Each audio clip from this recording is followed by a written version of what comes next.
Hi, this is Lex, and welcome to the Fintech Blueprint. It's your podcast about fintech, decentralized finance, digital banking, investing, robo-advice, artificial intelligence, and all the other frontier technology that is transforming financial services. To get more content, like an illustrated transcript of this conversation in your inbox, subscribe at fintechblueprint.com. So without further delay, let's jump into today's episode.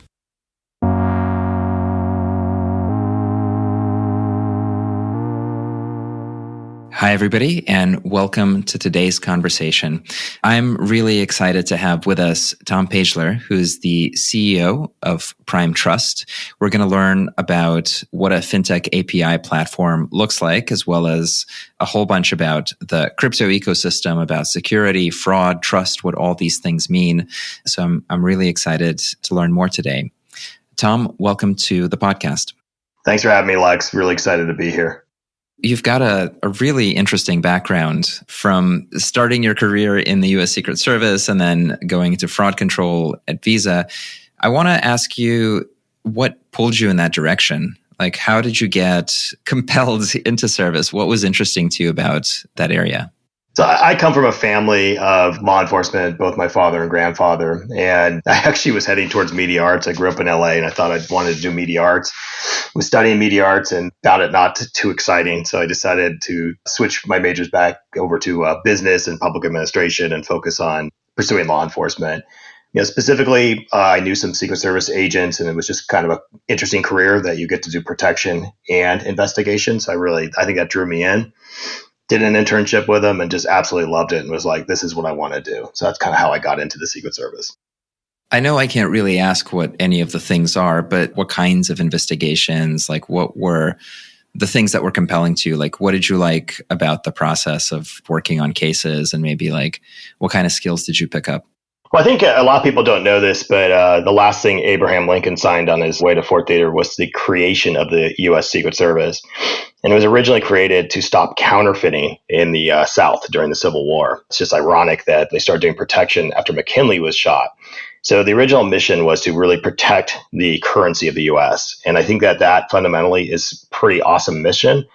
Because when you think about it, the currency is the most important thing. It drives everything. So any investigation around currency is pretty exciting to me. And that's really what drew me in. And obviously protection is pretty awesome because you get to travel the world and basically see history in the making.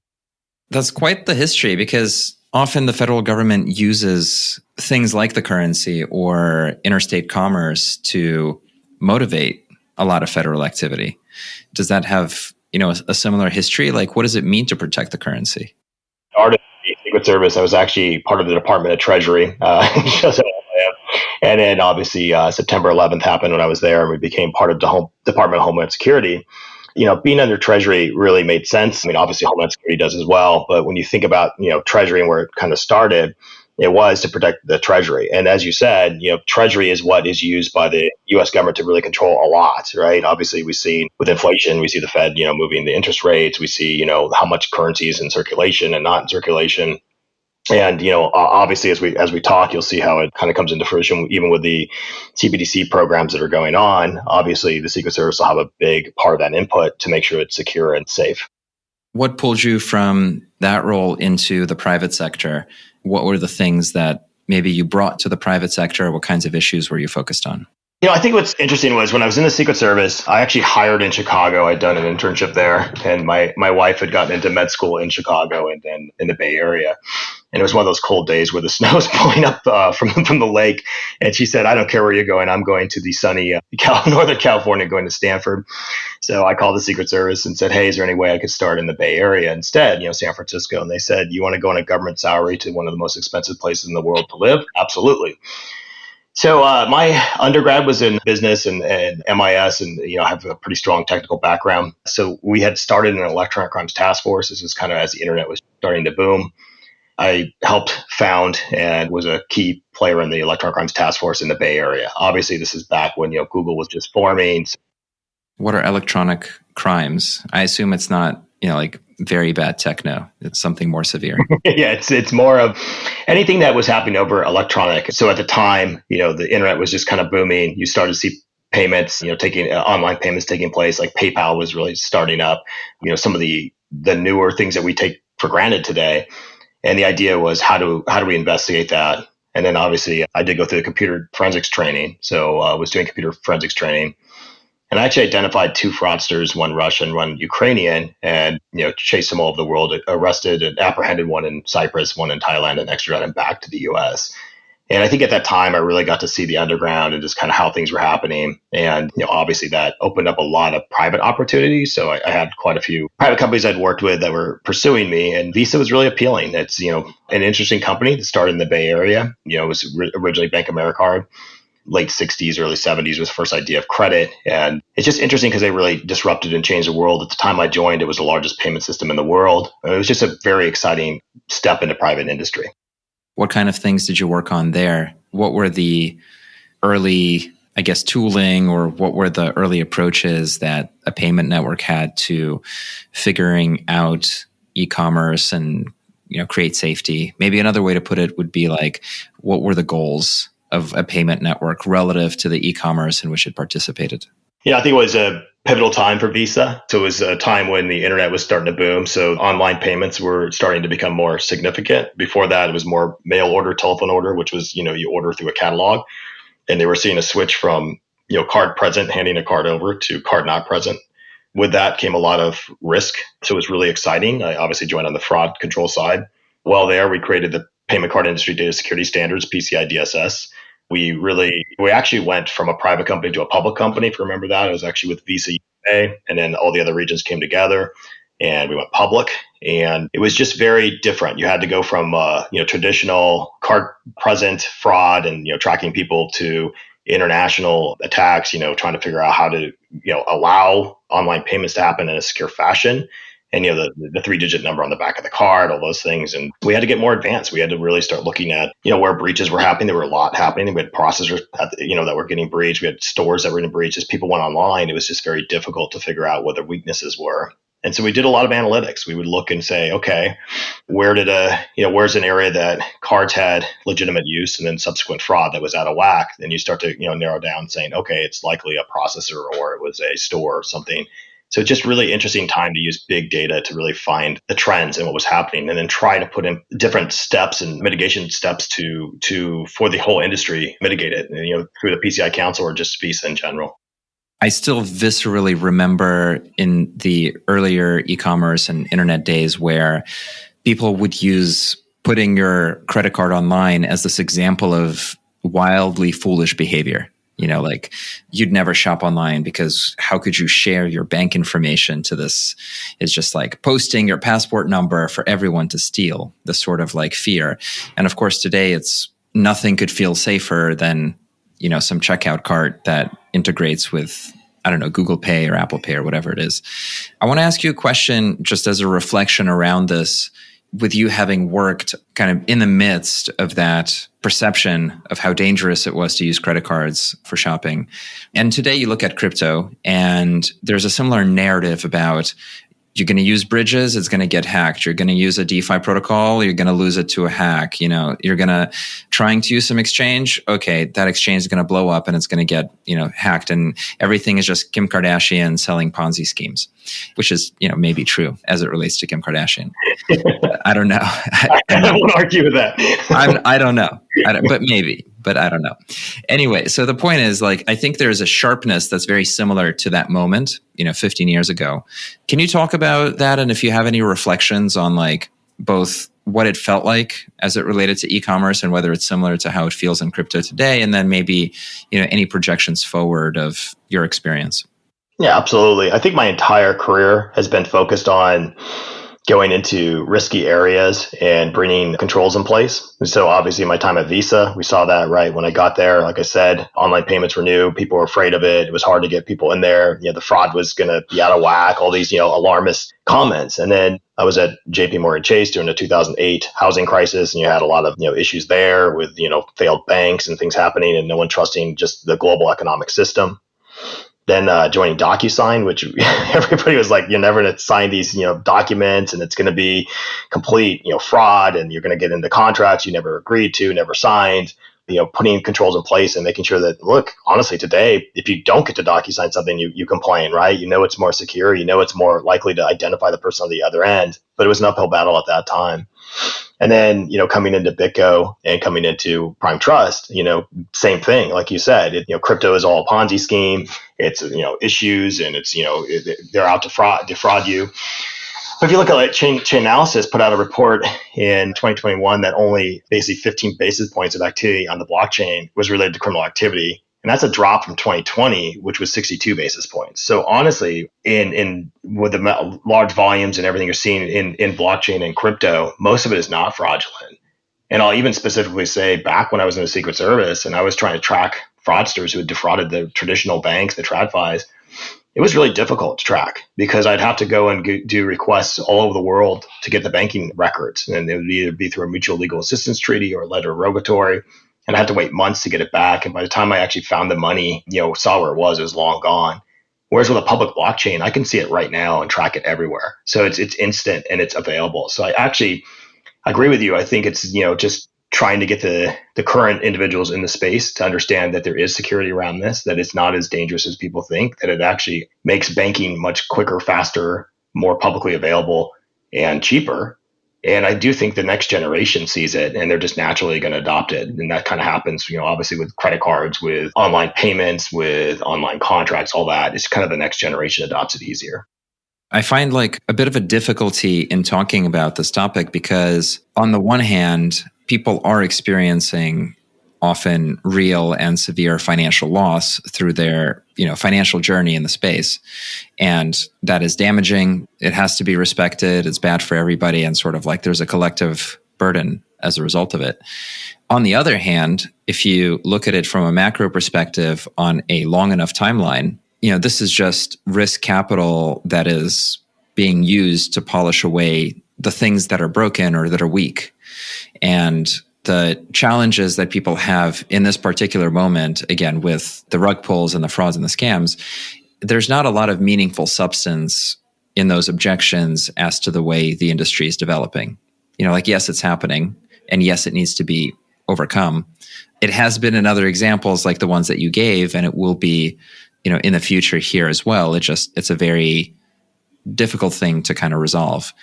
How do you square these two things? On the one hand, to be very cognizant of the damage that is being done, but then on the other hand, to really see that it's not a real objection, or it shouldn't be treated as a but-for objection to the way the ecosystem's growing. I think you need to look at who you're working with. As we said, when the payment space evolved, when online contracts were changing, like DocuSign invested heavily in security. Obviously, I was the CISO then, became the chief risk officer, so I understand how much we put into compliance and risk and fraud control. Same with Visa. Even the banks like JP Morgan, they've always had a very strong compliance, risk, anti-fraud group.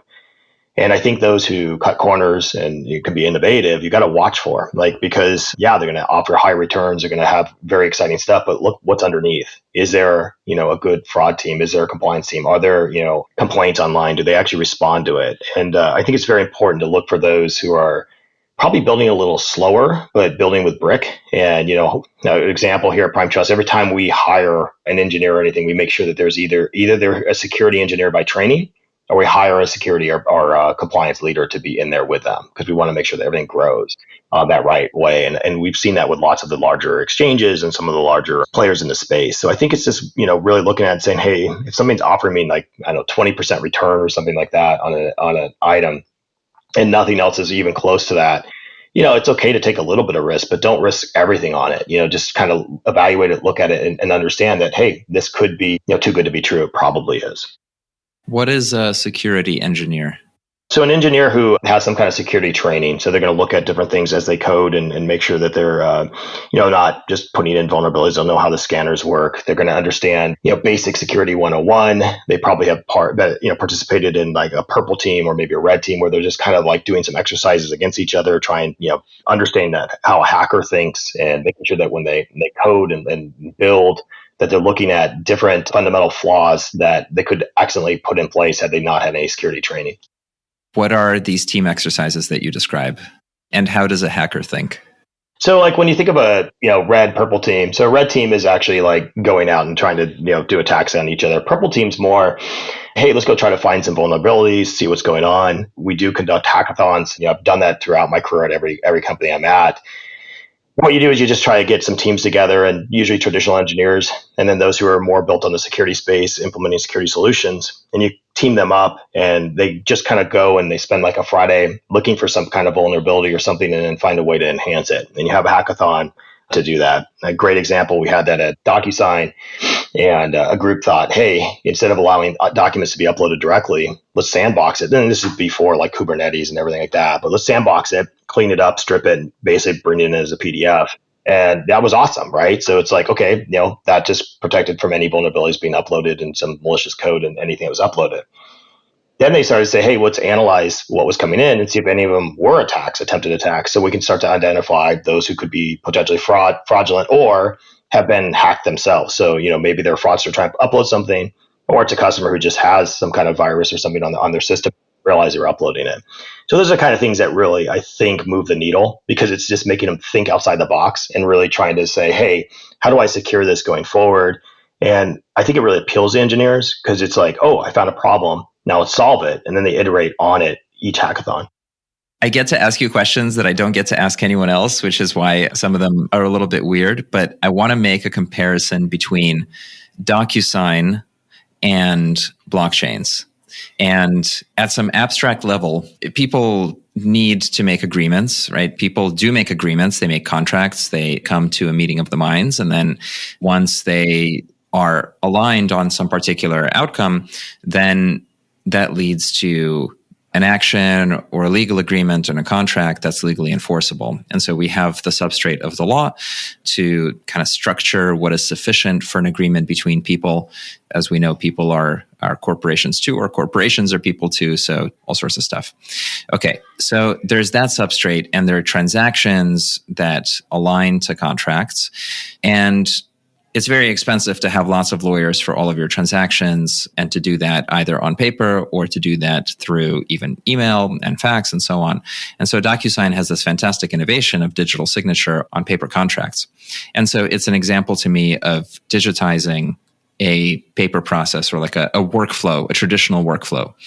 And then on the other side, you've got distributed ledgers, blockchains, and they are transaction machines as well. They just don't invoke the law in their settling of transactions. They invoke a lot more math and a lot less law.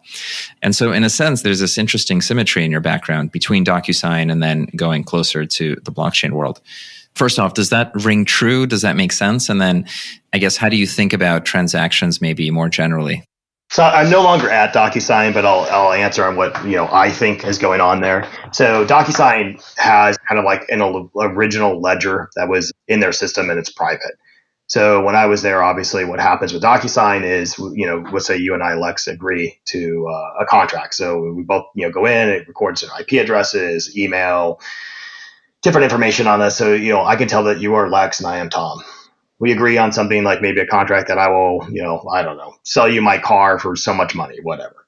And then what happens is they take, and that's stored within the DocuSign system. DocuSign cannot go and look at the contract itself. What they can do is they can see a hash value of that contract. So basically you and I could go to court, and you could say, no, Tom agreed to sell it to me for $50. And I say, no, $100.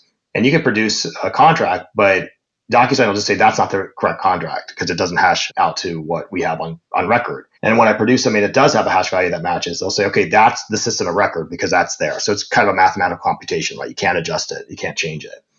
So if I'm DocuSign, and again, I'm not there anymore, I would start looking at public blockchains and the technology there, because basically, at some point, do you want it on your internal ledger, or do you want it to just be an external ledger? And to your point, if everything could happen, and we trust DocuSign, it's been around a long time, they have fraud teams, everything like that, wouldn't it be great to be able to do all that in DocuSign and then just have it on a public ledger that basically shows that there is a block that says we do have a contract between us and it's got to match that way. And then basically, instead of it having an internal, it could go external. So I think that the next iteration is just companies like DocuSign and maybe payment companies just moving into a public distributed ledger, because it would just be much easier. And why would you have to store that yourself? Yeah, I guess the digitization doesn't stop until we're all fully uploaded into the Twitterverse. There's no end to how far it can go. Thereafter, you moved closer and closer to the crypto world with BitGo. I'd love to hear kind of what was the magnet that kind of got you into it and what your experience was in the earlier days. Yeah, so I have a small venture capital group, and we'd invested in a crypto company that had like an ICO back when people still did ICOs. And we were like, wow, we made more on the ICO than we planned on the whole investment, and we still own part of the company. So we're like, this crypto is pretty interesting, right? It's just a very interesting concept. And I kind of led the analysis onto whether or not to invest in them, because at the time we just perceived crypto as kind of a security related area. And obviously that's my expertise. The individuals there knew Mike Belshie, the founder and CEO of BitGo, and they said he was looking for someone to run operations and security and would I be interested. And I talked to my partners, and they're like, yes, please go learn crypto. It seems to be taking off. So, great meeting with Mike Belshie, and obviously BitGo is very well known, and I love the wallet technology and understanding. It was great to be there and just see just interesting things like, the way we could move large amounts of funds for very minimal costs across the world in a secure fashion and know it's there. Just really opened my eyes to the possibilities here. However, BitGo is mostly focused on wallet, especially back then, and I've definitely got more of a payments background. And so Prime Trust was recruiting someone to come in and take it to the next level. And, I ended up joining Prime Trust because of the way that we have more of a payment, B2B to C model, which was much more appealing to me because I feel it's much more of a disruptor. And it's going to actually, get I feel it's going to be a bridge that gets TradFi into crypto much faster. Could you describe the growth that Prime Trust has seen? What is its core product? And then how has that expanded over time? Yeah. So what Prime Trust really is, it's an API stack that offers anyone who wants to innovate in crypto the ability to quickly and seamlessly bridge between TradFi and crypto. What I mean by that is we're a fully licensed custodian, a trust out of Nevada called the FID, the Financial Institution Division of Nevada, who governs us. And that allows us to custody both traditional fiat like dollars, euros, yen, whatever, and digital assets. We also offer compliance. So as you sign up with us, you go through a compliance like the traditional anti-money laundering, Bank Secrecy Act, Know Your Customer. That all is done by us. We then integrate with 8 financial institutions. So we allow what's called payment rails. You can bring credit, ACH, debit, wire, checks, whatever you want to do. People actually mail checks to us, and we can do that. So you can basically get some kind of fiat in there and then, understand who your customers are and start working on buying digital assets, trading them. We offer settlement and liquidity on those assets. And then what's really interesting is as a fully licensed custodian, we now have a crypto IRA platform. So, obviously wealth management's a very large part of the US wealth system. It's in the trillions. We allow people to move their IRAs over and get digital assets. This is different than like Fidelity and others that you're seeing in the news where you take a position on like Bitcoin, they hold it, but it's all with them. We actually will allow people to buy the asset, we'll custody for them, and if they ever leave, they take it with them. So they actually own the digital asset they buy. So we're really a B to B to C. So what we do is we enable anybody to get up and running. And the whole stack I talked about takes about 2 years to build, the compliance, the banking relationships, all that. So we basically can get a customer up and running within anywhere between 4 and 8 weeks. Can we talk a little bit about the industry structure and the difference between like a trust company or a trust custodian versus a depository institution like a bank versus a brokerage custodian, like BNY Mellon? Are there distinctions between these institutions? Is there distinctions on the technology stack? Like, what are the ecosystems like?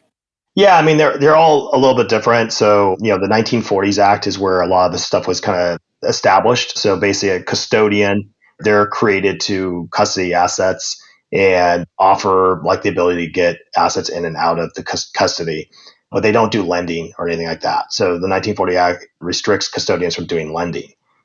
Banks can do lending, but they have a lot more regulatory oversight and different areas, and they're not really built to custody various assets. They're more about deposits of traditional fiat and then using that. So that's probably the best way to kind of describe the difference. And then, as you go as a fully licensed trust, obviously we have reciprocity through every state. However, we're continuing to get more and more licenses and stuff. So we get money transfer licenses. They're called MTLs. And we do that throughout all the states. And either there are states who require it or don't. And that's kind of for just making sure we dot our I's, cross our T's, that, when we're transferring money and custodying, that we have kind of dual licenses for that. And there's specific areas like New York. They have a BIT license or a New York trust. We're in the application process right now for New York trust. So we're not taking on new customers right now. We just, until our trust is completely finalized there. And then there's states like Hawaii that actually have lots of restrictions in their laws. So really not many, there's pretty much no crypto work in Hawaii. It's just because they have a 1-to-1 ratio. You have to have $1 for every digital asset that's in custody or used. So it's just almost cost prohibitive for most people to operate in Hawaii.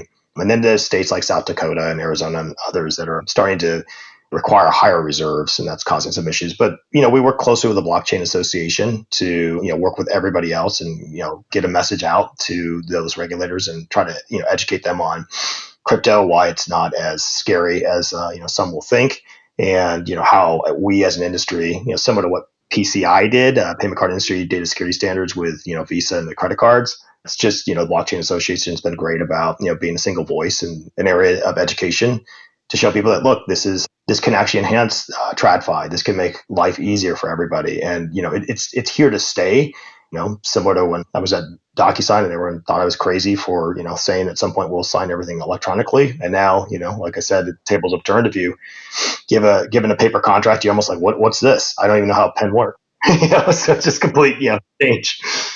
Yeah, I mean, I remember doing deal closings on a date where you show up to a law office. That's embarrassing now, I think, to expect that out of people. Or even like buying a home, like you said, when you used to buy a home, they come in and it's 120 pages you sign. Now you're still going to sign a few, wet ink, wet signature. But, buying a home is so much easier now with DocuSign or, anything like that. And I do think we are going to be in a place where things of this nature will be attached to the public ledger. And in particular, the economic nature of the transaction really shines when you are using these software systems. There's just less room for the fuzziness of written clause. My guess is that actually the shape of what is permissible around these deals and how standard they are is going to end up reflecting the underlying software structure as well.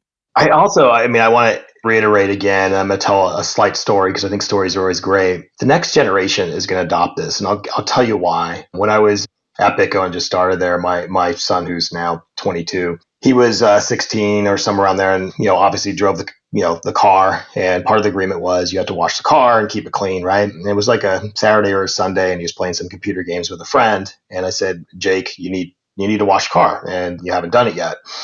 So he asked his friend, hey, you want to help me wash the car? And the friend was like, nah, I think I'll just go home. And my son said, I'll give you, I don't remember what it was, like 100 hay barrels or whatever they were playing if you help me wash the car. And his friend said, oh, okay, and got up and washed the car. And I realized right then that my son literally earned digital assets and spent it and got half a car wash out of it without even thinking about it. So like his generation is not. Did he pay his capital gains taxes in the moment? I know. They might be coming after him, but it was crazy to see, right? I mean, that's just something that he didn't even think about, but it took him time to earn those hay barrels or whatever on that game.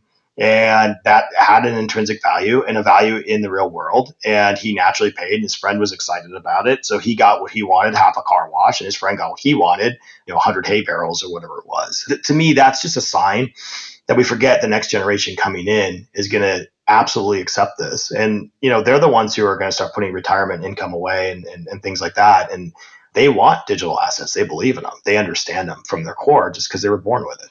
And they're also going to be the one that are running the regulatory bodies in enough time, right? So the thrashing that we see now is, unfortunate. I wanted to ask you about the shape of the customer for Prime Trust. So you mentioned B2B2C and you mentioned the wealth management industry. Very curious to see what are the profiles, what are the archetypes of the firms that you work with? Obviously, traditional exchanges. I mean, exchanges make sense because, we can do the account openings for them. We have connections to the banks, and, it's actually important to have multiple connections to banks. So when you have like a run like the Doge run that happened when everybody wants to buy quickly, you can overwhelm a bank pretty quickly. So, if you're doing $100 million a day in ACH, at some point, regulators will look at smaller banks and say, okay, you have 60 days of chargeback. In the last 10 days, you've gotten $1 billion worth of ACH, potential fraud. So I think having multiple banks that we can load balance through is obviously appealing to any of the exchanges or anybody who might have high volume runs. Then, look at companies like Swan Bitcoin is a great example. Corey there is a good friend. He, had an idea, came to us, and I think we were like 5 weeks to fruition, and he's done great. Obviously this is a core Bitcoin technology where people are buying and holding through paychecks.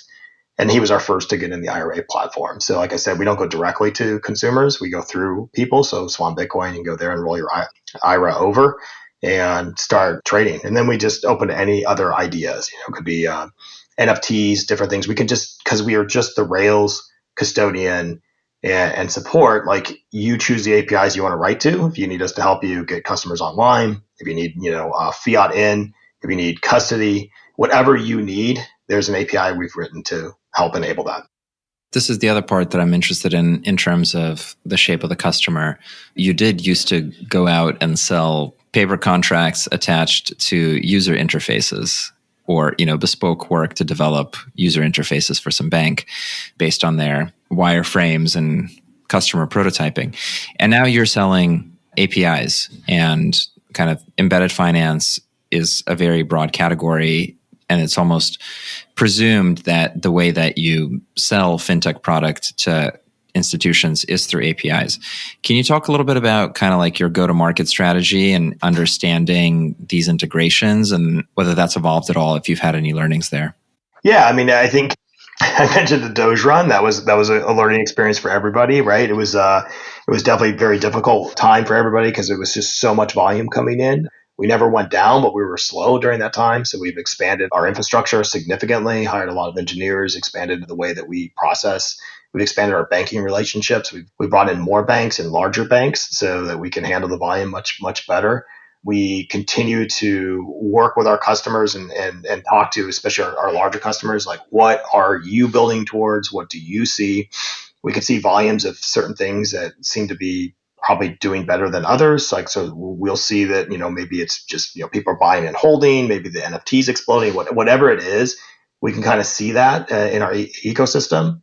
And then we start to make sure that we're constantly building towards that. So an example I keep bringing up is, wealth management. I mean, there's definitely retirement income and wealth management is key. And it seems to be where people really are starting to go, towards. We're seeing lots of announcements from traditional financial institutions about it. We're seeing lots of our customers offering it. And so I do think that'll continue to be the growth, especially as kind of like, interest rates are up and people are kind of starting to save more. And I'm quoting as I say it, but I think that there'll be more holding of assets. And if you're going to hold it, it would make sense to put it in some kind of retirement income vehicle. Are APIs a product feature or are they a distribution mechanism? It would be more of I'd say both. So the distribution mechanism, because you need them to integrate, but all of our product features are built through easy to integrate APIs. So the API is just more of the simplicity around it, but the product itself is going to be built with specific customers. And then once we can figure out how that's integrated with, some of our key customers, we can roll it out in a much simpler fashion to others. I'm guessing the prime in the name stands for prime brokerage type services, right? So do you also participate in kind of lending and trading? Are those pieces things that you enable for your customers? At this time, we don't. So like I said, we're a custodian, so it's not about lending. We obviously look at staking and other needs, and there's ways that we'll do certain things or partner with others. But right now, we're more focused on the assets coming in, enabling people to move assets, know their customers, store the assets, liquidity settlement, all that. And then we can partner with others if that's needed by a consumer.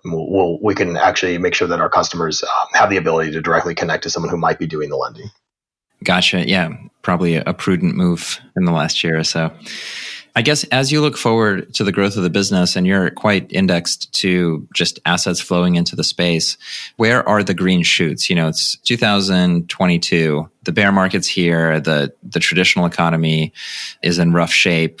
People's consumption ability is way down. But many of us are here betting on Web3 and kind of seeing the adoption curve increase over time.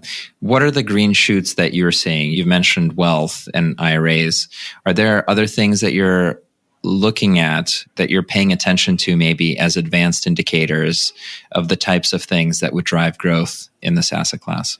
I think one thing, I'll step back. One thing we're seeing in the current market condition is probably growth in companies such as Prime Trust, because we're kind of an outsourced model. So if you were thinking about doing your own traditional banking relationship and your own compliance, you probably wouldn't do it right now for a consumer one of our customers, just because you're trying to cut costs. Similar to if I was going to build a data center myself right now, I probably wouldn't. I would just, use AWS, Azure, Google Cloud, something like that. So we're seeing kind of an uptick with us just because I think we're an outsourced model. So in a down economy, it makes sense to come to us. And then specifically, obviously, I said, the wealth management, some holding. And then we're seeing more kind of interesting use cases just coming up with smart contracts. So, Ethereum, Stellar based, or like NFTs, and more in like a traditional space where it's not necessarily selling artwork or something like that, but it's more using the NFT to track things like, guarantee that Louis Vuitton purse that you're selling is a Louis Vuitton purse, or, a smart contract that's used in some way to ensure that, expediting some kind of agreement. So we're seeing more, I'd say, crossover to traditional uses, which is pretty interesting. So some of the fund uses that were probably more prevalent when there was money flowing freely kind of drying up, but they proved out a use case that can be used for the day-to-day to undercut like global remittance in other areas. Just the waves coming in and out, right? Security tokens, then DeFi, and then wherever it is that we are today. Yeah. So it's pretty exciting where we're at because, there's a global meltdown, there's a global economic impact just in traditional space. Then you're seeing it in the crypto space, but I wouldn't really call it the crypto winter because it's actually tracking very closely to the S&P this time. So it used to be when the S&P was up, crypto would be down and vice versa.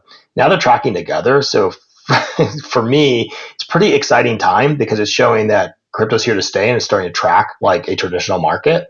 And you're seeing a lot of the TradFi come in the space. I do think we'll see some M&A over the next year just because, there's going to be it just happened in the internet.com burst the first time, right? So it's like, people have a digital pet, it's a good idea, but you don't need 100 of them. So one or two survive, right? You have, the first money transfer systems like PayPal, and you had a bunch of other ones and, only a few survive.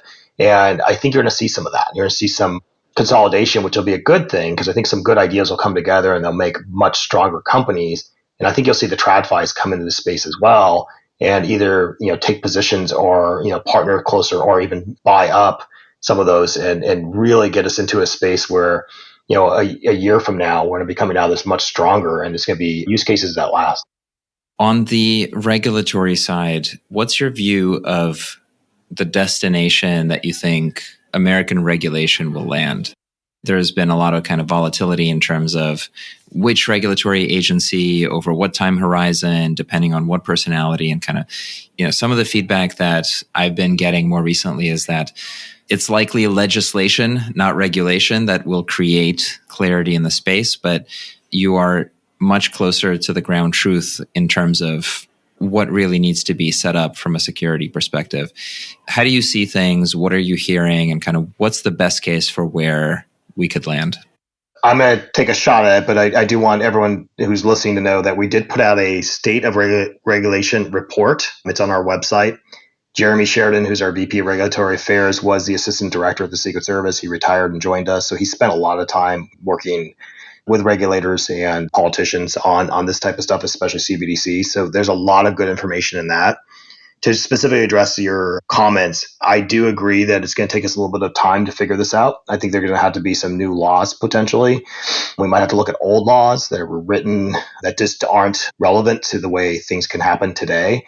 We do have to look at, DeFi and how do you track things when our laws are written for a financial institution to own all your data, have it. And now we're talking about data being on a public blockchain and how do you change that up? And I think that It's going to take some time. To your point, we're going to need some young blood in there, right? And, people coming up who grew up in the digital space who understand it a little bit better. I think we're going to need some understanding of who should regulate what. What does the CFTC do? What does the SEC do? Who takes on what? And when does it, when is it a commodity? When is it, like just any of those, like what does it mean? And I do think that we might see like the Blockchain Association and others starting to do some self-regulation, which can become law. So we saw that with the payment cards, right? The PCI DSS. It's kind of all the cards coming together and saying, okay, we're going to do this because it's the right thing to do. And then that can actually motivate either laws or regulation, or sometimes the regulators will let it go because they'll say, you know what, they're following PCI compliance, which means that they're doing what is good and worse. So I do think we'll see some non-regulatory bodies such as like the Blockchain Association kind of come up and maybe start to get guidelines that we all follow, which will be great for the space because those can morph much easier than laws. Thank you for opening that up. I think it's a source of anxiety for many of us, but at the same time, we can't just stay still and wait for the world to give us answers. Tom, thank you so much for joining us today. I wanted to ask if our listeners want to learn more about you or about Prime Trust, where should they go? Go to our website, primetrust.com. There's lots of information there. I think, like I said, the state of regulation report is out there and lots of information there. So I would start there. Hopefully at some point I'll be back on the show. Would love to talk to you more as we evolve through this. Absolutely. Thank you so much for joining the podcast today. Thank you for having me. Hi, everyone. That's it for this week's episode of the FinTech Blueprint. For more technical deep dives into all things FinTech and decentralized finance, check out fintechblueprint.com and grab a free subscription to the newsletter. This is Lex, and I'll see you next time.